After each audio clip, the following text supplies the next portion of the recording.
আজ আমার ছোট মেয়ের স্বাদের অনুষ্ঠান। ওর অনেক ইচ্ছে ছিল স্বাদের দিন ঠিক এভাবেই সাজবে।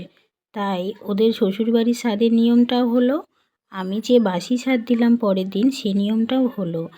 এক একটা বাড়িতে এক একটা নিয়ম, সেই নিয়মগুলো আমি তোমাদের সামনে তুলে ধরেছি, কিছুটা ছবির মাধ্যমে, কিছুটা ভিডিওর মাধ্যমে।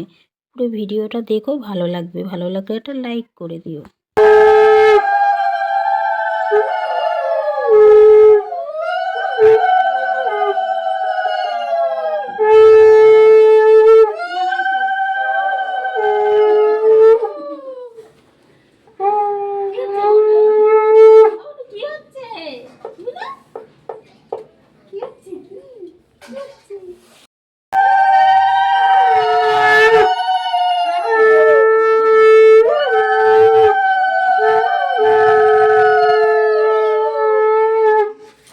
रात के रात के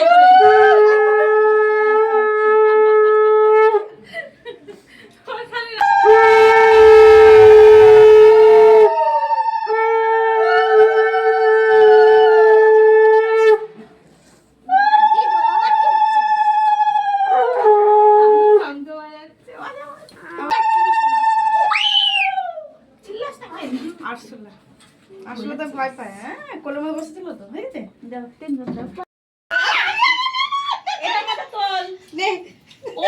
তুলে একটু কোলে নিক, তারপরে দেবে সবাই রে। কোলে নে ভালো করে, একটু হলুদ জল দিয়ে দে। করে দেবো ছিটিয়ে। হ্যাঁ, অল্প অল্প দিদি আমার তো কিছু না দিতে একটু নাড়া দিয়ে তারপরে চিত্রা দিয়ে দেখে নেই, ঠান্ডা লাগবে। একটু চুপ করি, আগে দিয়ে দিচ্ছি চিত্রা দিয়ে তারা দে। না না দিদা নাও, এই ভিডিও করি ভালো করে দিদা সময় না দিলে দিয়ে দিবে। এই দিদাকে দি, দাঁড়া। হেগে দিয়েছে, হেগে দিতে হাতে দে, কাপড়ে দিস না, দাগ হয়ে যাবে। না এবার পতি তুই নে, তারপরে প্রতিমারে দে। মাসি তাকাবে এদিকে, তারপরে আমাদের দে। এই মাসি তাকা এদিকে তাকা। প্রতিমালা পিসি পিসিরে তো দে আমার বেশি করে। হ্যাঁ, হলুদ জল দাও বেশি করে। ও পিসি আপনি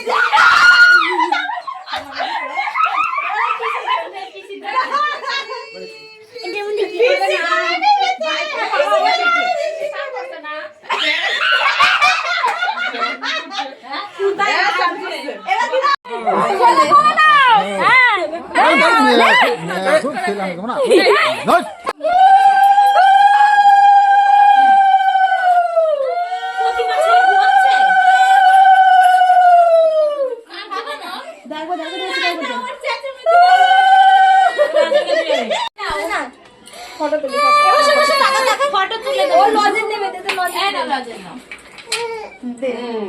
টাকা বর্ষা মামির কোলে বসেছে, আবার প্যা প্যা করছে। এই লজেন খাবে, মুখ ঘুরিয়ে দিচ্ছে। এই যে মামি মামি ডানা দিয়ে দে।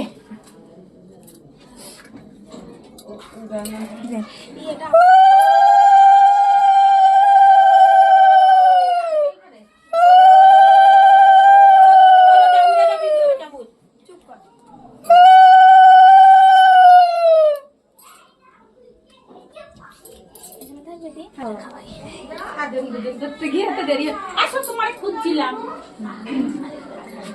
ওই দিতে বলেছে আরেকবার মা। ওই তিনজন হয়ে গেছে, তিনজন হয়ে গেছে। চলে যাচ্ছে। এই যে মামি না হয়ে গেছে। এই যে হয়ে গেছে। এই যে মামি, এই যে মামি, এই যে মামি। ওদের নিয়মটা ছিল একটু অন্যরকম, শুধু শাড়ি পরে স্বাদ খাবে, তারপরে সাজাগুজা। দুটো নিয়মই তোমাদের শেয়ার করলাম। কার কি নিয়ম আছে জানাতে ভুলো না। টাটা।